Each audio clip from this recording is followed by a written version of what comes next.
జగదల్పూర్ దగ్గర అన్నదాన కార్యక్రమం జరుగుతోంది. ప్రతి ఒక్కరికి కూడా లేదనకుండా ఆ యొక్క హిందూ బంధువులందరూ కూడా చక్కగా తమ తోచిన విధానంగా చక్కగా ప్రసాదాన్ని ప్రతి భక్తులు అందజేస్తున్నారు. కాబట్టి మీరు కూడా చూడండి.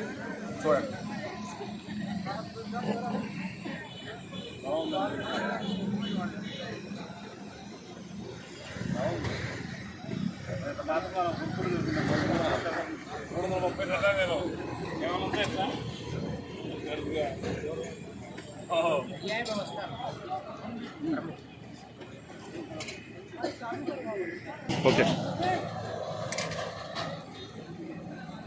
इस महाकुंभ में आप सभी का स्वागत है, वंदन है, अभिनंदन है। जैसा कि लगातार ट्रैफिक में बहुत दिक्कतें हो रही थी, हम समिति ने फैसला किया कि लोग तो दिक्कतें ज़्यादा हो रही है, हमारी समिति ने फैसला किया क्यों ना हम भंडारे प्रसादी की व्यवस्था करें कि लोग परेशान ना हो। और ये हमारी समिति के द्वारा सब छोटे बड़े भाई लोग अपना काम छोड़ के आप लोग की व्यवस्था में लग गए हैं।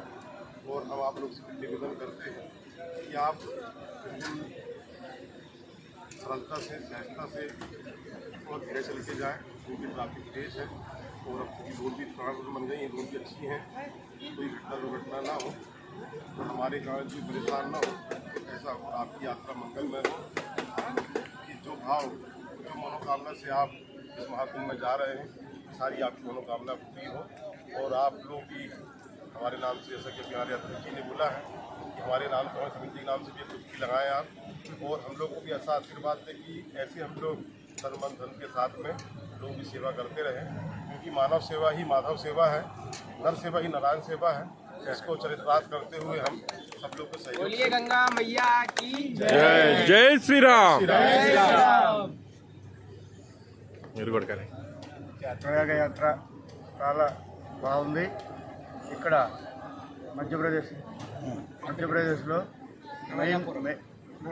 నర్మదాపురంలో ఇక్కడ భక్తులందరూ చాలా ఒక అల్పాహారం పెట్టడం కానీ, భోజనాలు కానీ, ఆంధ్ర వాళ్ళు కానీ, తమిళనాడు కానీ, కేరళ కానీ ఎవరు వచ్చినా సరే బ్రహ్మాండంగా ఇక్కడ చక్కగా ఉచితంగా భోజనం పెడుతున్నారు, ఎంతో సేవ చేస్తున్నారు.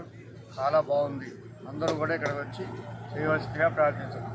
జై శ్రీరామ్. జై శ్రీరామ్. ప్రయోగరాజ స్నానానికి వచ్చిన అందరూ కూడా చక్కగా ప్రతి ఒక్కరు కూడా వచ్చి మధ్యప్రదేశ్ యొక్క సన్నిధానానికి వచ్చి ప్రతి అన్నదాన కార్యక్రమంలో పాల్గొని అన్నప్రసాదం స్వీకరించాలని మనం చేస్తున్నాం. సర్వే జనా సుఖినో భవంతు. జై శ్రీరామ్.